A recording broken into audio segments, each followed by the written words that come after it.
My name is Robert Horn, and I teach language arts at Helen Fort Middle School, and I'm here to discuss the restructuring plan as well. American writer Alvin Toffler wrote that future shock is the shattering stress and disorientation that we induce in individuals by subjecting them to too much change in too short a time. Research from the Olin School of Business at Washington University in St. Louis says that too much change leads to overworked, cynical, and slapdash employees. When I attended the first restructuring committee meeting in January, I informed the committee that because Helen Fort had been labeled a failing school, the teachers and staff have been bombarded with a plethora of new initiatives, programs, and trainings in the name of accountability. I explained that the teachers have been beleaguered by this onslaught of new initiatives, many of which have been launched without proper training, adequate funding, or thoughtful development, and some of which were at cross purposes with each other. I implored the committee to choose new initiatives wisely, to assure that teachers believe in the programs and can take ownership of them to ensure their success, to allow time for proper training and development, and to limit the number of new initiatives so as not to overwhelm and demoralize the overworked faculty that would be compelled to implement them. A month later, at the second public restructuring meeting in February, a PowerPoint was presented to the public introducing 69 new initiatives. The teachers present were completely discouraged and could smell impending failure in the air. We railed against the madness of excessive change, and at the next committee meeting, the 69 initiatives were pared down to 15, not nearly as insane, but still likely as improbable to implement successfully. I thought by the end of this process, this list would be reduced to no more than 3 or 4 manageable options that we could all agree would bring lasting improvements to our educational programs at the Fort. As we now know, this is not the case. What is being proposed in the name of improving Helen Fort Middle School is, I believe, a blueprint for failure.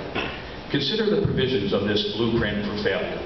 15 new initiatives, all of which, taken individually, have merit, but taken altogether simultaneously will create a muddled mess of mediocrity. Change everything now. Change the calendar. Change the schedule. Start school uniforms. Ignore the research that says adolescents learn better later in the morning. Make the adolescents in the failing school come in earlier. Let the bus garage dictate major academic decisions in the district.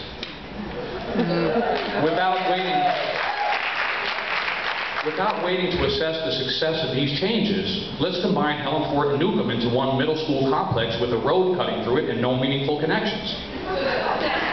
Have Spirit Week 2 weeks before the test instead of after the test. Whip the kids into a frenzy by having them parade around in silly clothes while trying to focus on writing effective, persuasive essays.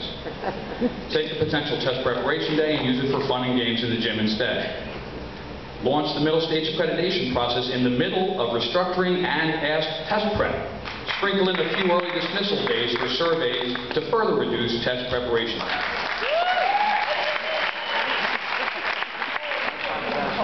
We can only speculate about why the powers that be are so stubbornly pursuing this path to ruin. What I can tell you with certainty is that rumors of failure at Helen Fort are greatly exaggerated. Our 8th grade general ed population achieved 88% proficiency on last year's ASK assessment, an outstanding achievement. And we achieved successes in academic growth of our students from the end of 6th grade to the end of 8th grade that are not measured by the inadequate and deeply flawed legislation of No Child Left Behind and the ASK assessment. What I can tell you with certainty is that when you have a leaky faucet in the kitchen, you don't pulverize the granite countertops, jackhammer the ceramic tiles, and rip out the stainless steel appliances. You fix the faucet, don't destroy the kitchen. What I can tell you with certainty is that those who really know what's going on in Helen Fort know that it's got one of the most talented, caring, dedicated faculty and staff you'll ever meet. People who routinely come into work early, leave late, and work nights and weekends at home. People who give up their lunch or prep time to give needy students one-on-one tutoring or assistance they can't always provide in a regular classroom setting.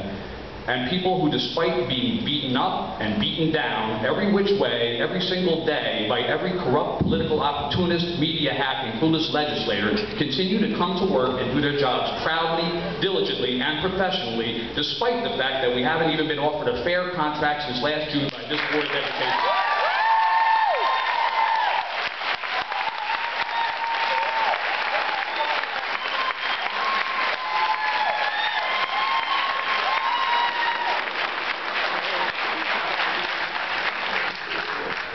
I implore the powers that be to consider very deeply, before signing on for more change for the sake of change, the impact this blueprint for failure will have on our students, our staff, and the reputation of our school district.